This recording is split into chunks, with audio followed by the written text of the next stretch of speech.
नमस्कार। About India channel में मैं अनिल केसरी आपका स्वागत करता हूं। अबाउट इंडिया चैनल का वास्तविक उद्देश्य भारत की संस्कृति और विरासत से परिचय कराना है और इसी सांस्कृतिक विरासत के अंतर्गत हम लोग आज जो श्रृंखला लेकर आए हैं वो भारत के पर्व त्योहारों की श्रृंखला है। भारत के पर्व त्योहारों में हम लोग जो श्रृंखला लेकर आए हैं आज वह है शरद नवरात्रि। तो शरद नवरात्रि के बारे में हम लोग जानने का प्रयास करें कि ये आखिर होता क्या है। तो आइए इस शरद नवरात्रि के बारे में हम लोग जानें। तो देखिए, पहली बात कि ये हिंदू धर्म के अंदर जो है वह एक प्रमुख रूप से त्यौहार होता है जो वर्ष में दो बार धूमधाम से मनाया जाता है। तो दरअसल जो शाक्त संप्रदाय के उपासक होते हैं वो इस पर्व त्यौहार को बहुत अच्छी तरीके से मनाते हैं। इसके अलावा हिंदू धर्म में यह जो है रिजिडिटी नहीं है कि कोई अगर वैष्णव संप्रदाय का है तो वह शाक्त की उपासना नहीं करेगा, या कोई शैव संप्रदाय का है तो शाक्त की उपासना नहीं करेगा। तो ये ऐसा नहीं है कि कोई केवल जो शक्ति के उपासक ही कहें वही करते हैं, बल्कि पूरा बहुसंख्यक समाज जो है वह इसमें करता है। तो यह जो है यह अपने आप में एक बहुत ही प्रमुख त्यौहार है जो दो बार जो है वह मनाया जाता है धूमधाम से, जिसे हम चैत्र नवरात्रा भी कहते हैं। पहला जैसे जो मार्च और अप्रैल के मध्य मनाया जाता है, और दूसरा शरद नवरात्रा है, यहाँ स्पेलिंग मिस्टेक्स हैं। नवरात्रा जो है जिसे जो है वह हम सितंबर अक्टूबर में जो है वह देखते हैं कि शरद नवरात्रि सितंबर और अक्टूबर में मनाया जाता है।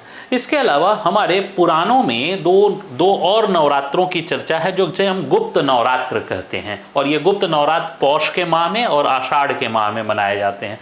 तो ये गुप्त नवरात्र हैं जो ऋषि मुनियों आदि के लिए या चाहे वह संतों के लिए होते हैं, ये सामान्य जन के लिए नहीं होते। सामान्य जन के लिए जो है वह यही दो नवरात्र होते हैं। तो दरअसल शरद नवरात्र के बारे में बात करें तो अश्विन मास के शुक्ल पक्ष के प्रथमा से नवमी तक, यानी प्रथमा को ही हम प्रतिपदा भी कहते हैं, तो प्रथमा से नवमी तक जो है वह यह पर्व मनाया जाता है। ये शरद नवरात्रा ही कहलाता है अश्विन मास में।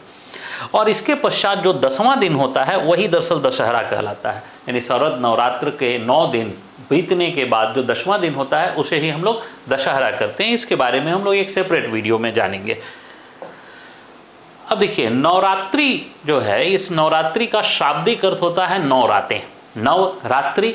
तो दरअसल शक्ति की उपासना की जाती है। तो जो है वह शक्ति के जो 3 रूप हैं, महालक्ष्मी, महाकाली और महासरस्वती, जो पिंडियों के रूप में हम लोग देखते हैं वैष्णो माता के दरबार में। तो इन जो है वह महाशक्तियों की जो बात है, ये महाशक्तियों के 9 रूप जो है वह अलग अलग हैं और उन 9 रूपों की उपासना 9 रातों में की जाती है। तो उसका जो रूप है 9 रूप, पहला है जैसे शैलपुत्री जो पर्वतों की पुत्री हैं, ब्रह्मचारिणी जो तप का आचरण करने वाली, उनका शाब्दिक अर्थ, चंद्र घंटा चांद की तरह चमकने वाली, कुष्मांडा पूरा जगत उनके पैरों में जो है वह होता है, स्कंद माता कार्तिक स्वामी की माता, कात्यायनी कात्यायन ऋषि के आश्रम में जन्म लेने वाली, और कालरात्रि काल का नाश करने वाली, महागौरी सफेद रंग जो है वह वाली माँ, और सिद्धिदात्री सर्व सिद्धि देने वाली। इसका मतलब है जो 9 रूप हैं ये 9 अलग अलग जो है वह अर्थ है, भावार्थ है, और 9 अलग अलग दर्शन है। और 9 अलग अलग दर्शन है, इसलिए माँ के ये 9 अलग अलग रूप हैं। आप माँ के 9 अलग अलग रूपों में देखेंगे तो हर एक 9 रूपों में जो उनके जो है वह कहा जाए कि उनके मुद्राएं होती हैं और उनके जो है अस्त्र शस्त्र होते हैं वो सब अलग अलग होते हैं। जैसे शैलपुत्री, महागौरी, कालरात्रि, कात्यायनी, स्कंद माता, कुष्मांडा, चंद्रघंटा, ब्रह्मचारिणी और सिद्धिदात्री, सब अलग अलग रूपों में जो है वह है। तो ये जो है वह हमारे जो है शक्ति की विविधता को बता रहा है कि शक्ति में जो विविधता है वह इस रूप में जो है वह है। इसी की का एक और दूसरा इमेज है जिसमें हम लोग अलग अलग रूपों को देख सकते हैं कि माँ जो है वह के अलग अलग 9 रूप देखने को मिलते हैं। अब है कि नवरात्रि कब से मनाई जाती है। तो साहित्य के रूप में तो हम लोगों को वैदिक में हमें लक्षण जो है वह मिलते हैं, लेकिन दरअसल प्रागैतिहासिक काल से यह भारत में विद्यमान था। यहाँ क्षमा चाहता हूँ, भारत में विद्यमान था। तो इसका मतलब है कि ये प्रागैतिहासिक काल यानी वैदिक काल के पूर्व ही दरअसल नवरात्रि के जो है वह बारे में हम लोगों को जो है वो प्रमाण मिलते हैं इतिहास में।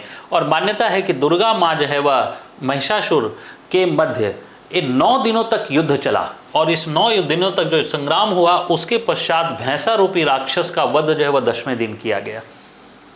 तो माँ ने जो 9 दिन तक युद्ध किया, तो दरअसल महिषासुर अति शक्तिशाली जो है वह राक्षस के रूप में जो है वह वर्णित है, और इतना शक्तिशाली था कि उसे कोई देवता पराजित नहीं कर सकते थे। इसलिए सभी देवताओं ने मिलकर दरअसल माँ दुर्गा की यानी शक्ति को जो है वह जन्म दिया, और सभी देवताओं की शक्तियाँ एक में समाहित हो गई, और एक में समाहित हो गई। इसी वजह से जो है दरअसल दुर्गा का जन्म हुआ, और उसी दुर्गा जो है के 10 हाथों को भी दिखाया जाता है।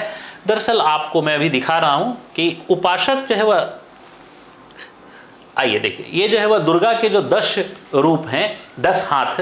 तो अब ये जो 10 हाथ हैं, तो देखिए हम लोग क्या कहते हैं कि हमारी भुजाओं में जो है वह शक्ति है। तो अगर हमारे पास 4 भुजाएं हो जाएं तो हमारी शक्ति बढ़ जाएगी, और दुर्गा माँ की 10 भुजाएं हैं। तो 10 भुजाएं, कोई ऐसा नहीं है कि दुर्गा माँ की वास्तव में कोई 10 भुजाएं होंगी, किसी ने देखा होगा। वास्तव में ये हमारे लिए दर्शन है, इंडिकेशन है, और ये फिलॉसफी के रूप में कि इनके पास अपार शक्ति है।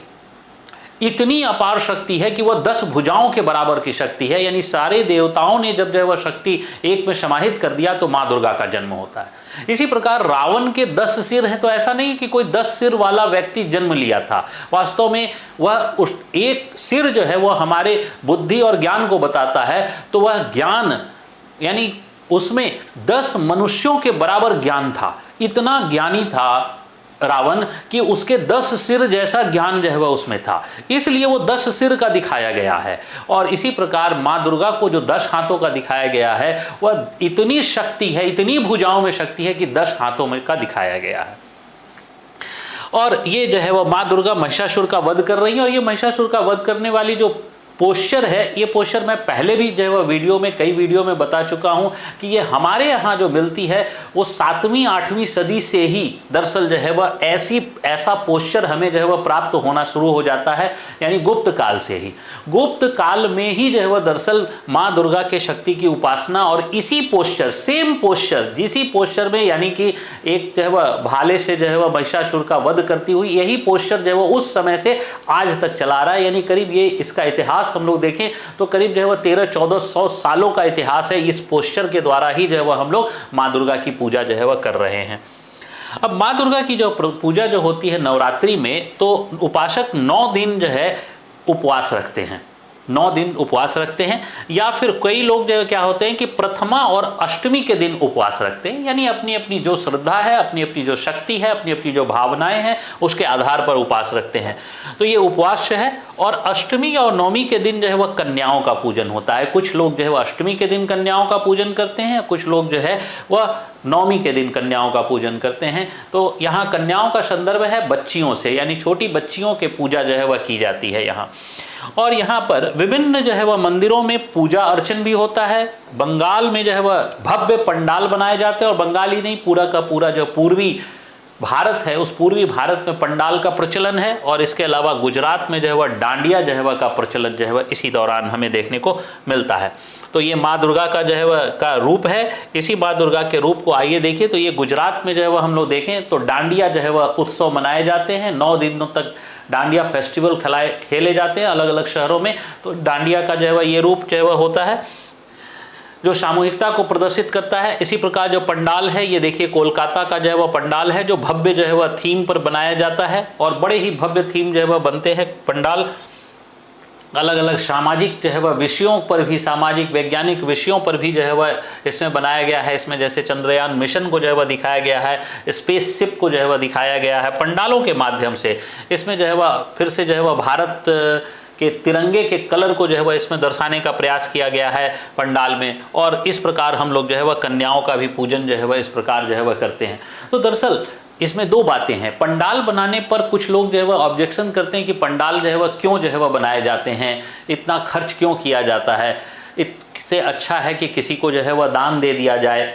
तो अब आप गौर करके देखिए, ये जो पंडाल बने होंगे, इस पंडाल में जो काम किया होगा, जो श्रम काम किया होगा, वो श्रम हम और आप जैसा नहीं होगा, बल्कि गरीब ही होगा। तो गरीबों को दान देने से अच्छा है गरीबों को रोजगार दीजिए। गरीबों को दान देने से अच्छा क्या है? गरीबों को रोजगार दीजिए। और ये जो पंडाल हैं, ये ऐसे रोजगार का माध्यम बन जाते हैं कि ऐसे पंडाल में जो काम करने वाले श्रम हैं, यानी ये 9 दिन वो श्रमिक जो है वह हमारे और आपके लिए उत्सव है, जिनके पेट भरे हुए हैं। लेकिन ये जो है वह जिनके पेट नहीं भरे हुए हैं वो यहाँ पर काम करते हैं, तो उनके लिए तो ये जो है वह अर्थव्यवस्था है। इसलिए जो है वह पंडाल की आलोचना करने के पहले यह देखिए कि इससे तो गरीबों की अर्थव्यवस्था ही चलती है, और हम और आप तो दान देते हैं, उससे अर्थव्यवस्था चलती है। ये जो दान है, ये दान डायरेक्ट पैसे के रूप में ना होकर के रोजगार के रूप में जो है वह है। और जहाँ तक बात है कन्याओं के पूजन की, तो कन्याओं का जो पूजन किया जाता है, तो इसमें जो है वह 9 कन्याओं की पूजा की बात जो है वह स्वीकार की जाती है। कन्याओं के पूजन की जो परंपरा है, मेरा जो अपना विचार है कि कन्याओं के पूजन के पश्चात मोहल्ले में जो है जो कन्याओं की पूजन होती हैं, हम लोग अलग अलग जो है वह घरों से छोटी छोटी कन्याओं को जो है वह लाते हैं और उनकी पूजा उपासना करते हैं। तो शायद जो है अगर ऐसे जो है वह कन्याओं की पूजा को हम लोग जो है वह और प्रचलित करें, तो इनके रक्षकों की संख्या जो है वह बढ़ेगी। क्यों? क्योंकि जो पूजा जो है वह करेगा, वह ऐसी कन्याओं की रक्षा भी जो है वह करेगा। तो शायद जो है ऐसे कन्याओं की पूजा करना, मुझे जो है लगता है कि उनके छोटी बच्चियों के रक्षा में जो आज उनके ऊपर जो है वह जो अपराध हो रहे हैं, उन अपराधों को रोकने का एक बहुत बड़ा जो है टूल्स जो है वह साबित हो सकता है कि हम कन्याओं की पूजा को जो है वह और बढ़ाएं, जिससे हम और आप जैसे जो रक्षक हैं, सिपाही हैं, उन सिपाहियों की संख्या बढ़े। मैं अनिल केसरी आप सभी का धन्यवाद करता हूं। जय हिंद।